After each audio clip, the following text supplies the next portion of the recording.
system service. This is Shields, Sandy, Utah. This is cooling towers. Okay, this is the cooling tower. It basically runs the condenser water for all the heat pumps.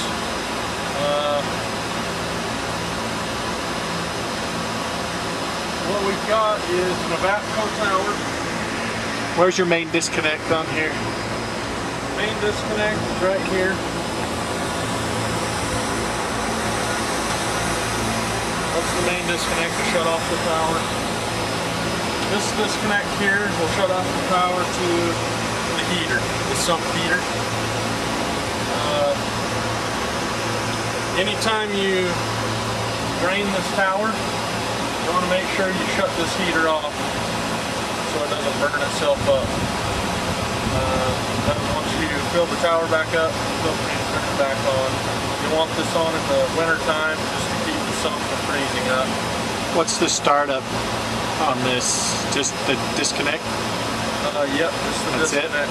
Turn the disconnect on, and then they actually have there's a drive downstairs in the boiler room that will ramp the fan up and down based on the signal the train is giving them. So, probably based on water temperature, condenser water temperature. So, either speed up the fan or slow it down. Here we've got our safeties, low water safety, and this here is temperature control. Here on the side we've got our Evapco tag. It's our model, serial number of this tower. Maintenance on this is fairly simple. Once a year you'll want to shut it down, being that they're heat pumps. I'm assuming they run them all year round, so you'd probably have to do a scheduled shutdown to where you can actually shut this unit down, turn off the heat pumps for a little while. So I'll pull this door open. That's the sump. The sump collects a lot of debris. Being outside, fan blowing, all that, you'll get sand, dirt, rocks, scale from the system, all kinds of stuff. You want to pull this door off, clean all that stuff out once a year, possibly twice a year. There should be a little screen in there as well. You pull that screen out, clean it up, reinstall the screen, fill the system back up. Then this is the fill. That's your shut off. Or fill. This is the motor. It is a belt-driven motor fan. So you'll want to grease the fan bearings as well as the motor bearings. Check belt tension, check the belts, make sure they're not cracking. Scenic cord, any of that basic belt maintenance. If anything looks out of place, you'll want to address it. This here, this blue handle, this is a wrench. Basically you can undo this, you got the bolt here, and that'll actually run your tension for your motor on the belt. So you want to make sure to keep that wrench in place unless you're using it. But always put it back. It makes it a lot easier for the next guy coming up to be able to tension the belts properly. On this side here, you also have another bearing on the back side of the shaft, and then you've got a vibration switch that is a manual reset switch. That's basically seeing the vibration of the tower. If there's too much vibration, if we have a fan wheel that gets out of balance or something with this fan running, you'll have a lot of debris and stuff around here. If you get a plastic bag or something that flies into the tower, that could throw the wheel off balance just enough to where it gets some excessive vibration, that switch will trip, shut down the motor. It'll actually, that goes back to the drive downstairs. The drive will shut down, the tower will shut off, and you'll read a safety on the drive. There's an input, you'll see a safety switch open or something like that. That doesn't need any maintenance to it, but like I said, it is a manual reset, so if it does trip, you'll have to actually open it up. There's a button on top, spring-loaded button, you reset it. After you figure out what the issue was, whether it be a wheel falling apart or debris stuck in the wheel or whatever. Could possibly be even the bearings going out too, which happens every now and then too. So, as long as we keep the bearings greased, the motor greased, once again, try not to over-grease the bearings, because over-greasing will be as big of a problem as under-greasing. So, probably 5 to 6 pumps per zerk every 6 to 12 months, depending on how much the equipment runs. If it's running all the time, 24/7, probably every 6 months. You know, if it's half days, every 12 months. So, anything else? You guys have questions on anything with the tower? Covered belt maintenance, cleaning the sump. What about if they wanted to shut it down? We've got a VFD that's actually sending the power up here. They can't. Yep. Can they just shut this down? I mean, in a case of emergency, they can just throw this switch. Right. Good so they want to question. shut it down at the. So the question is, how do they shut this down if they need to do maintenance or anything on it? The proper way to shut it down would be to go downstairs into the boiler room, shut the drive off first. There's a handoff auto switch, if I remember right, on the drive. Turn it to off. It'll kill the power to the motor. And then you can come up here, shut the disconnect off on the tower to do your work. Then when you're done, turn the power on up here, walk downstairs, turn the drive back on. You run into issues if you run the drive and you shut the disconnect off.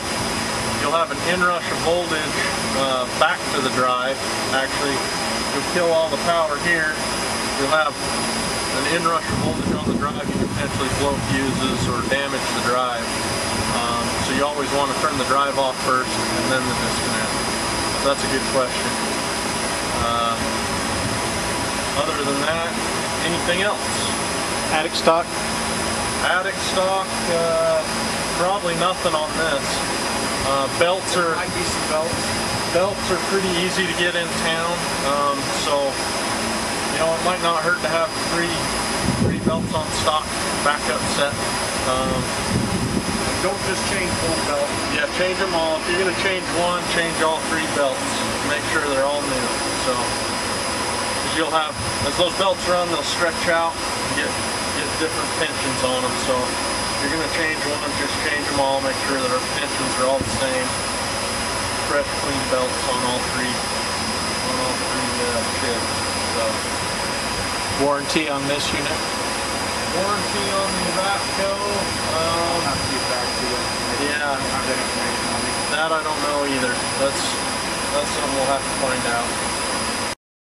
This is the cooling tower drive. It's located in the boiler room, area C, on the 2nd floor. So here we've got the drive. This controls the motor on the cooling tower, the speed of the motor. Basically, you've got your auto off and hand, your VFD and bypass, and your heater off auto. This switch here you'll be able to run the drive. If it's in auto, it's looking for a signal from train to ramp the motor up and down. In hand, you can actually manually ramp the drive up and down here on the keypad where you want it.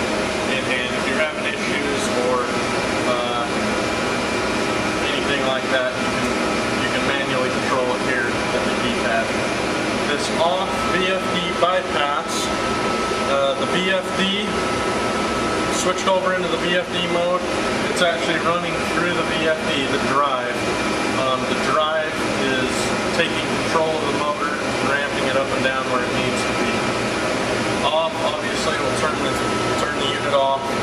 Bypass, it bypasses this drive, and it's basically an across the line start. There's a contactor in here that'll pull in. The drive is no longer controlling the motor, it's just 100% motor right now.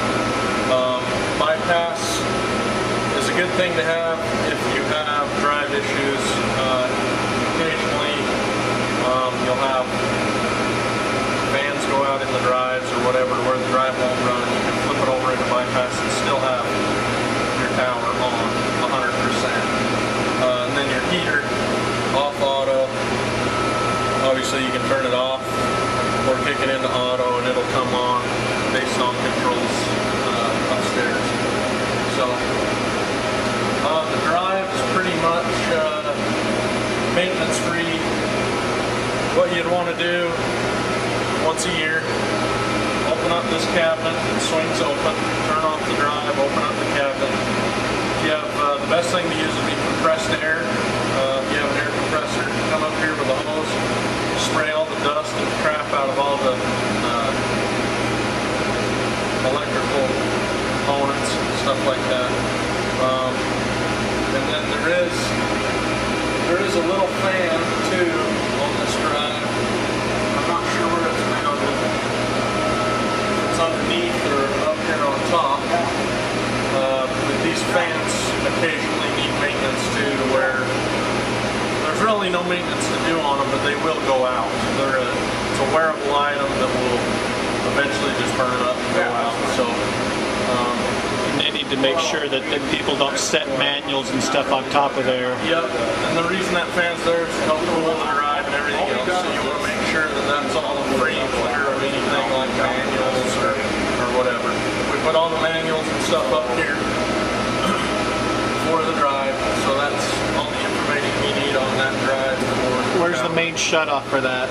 Main shutoff for, you've got this disconnect here, but to kill it from here, there's a disconnect right here that will kill everything inside the drive. So that's what they need to hit, and then go up and hit the other. What they'll want to do is when you shut the tower down, you come down here. You'll want to turn this to the off position, and you can turn this to the off position as well. And that'll turn off your drive. You really shouldn't need to disconnect this, but for safety, you know, depending on how safe you want to be, you can shut this off, and then go up on the roof and shut the disconnect off. But as long as you've got these two switches off, then you can shut the disconnect on the roof off, because the drive's already off. You don't have to flow through the drive with electrical energy.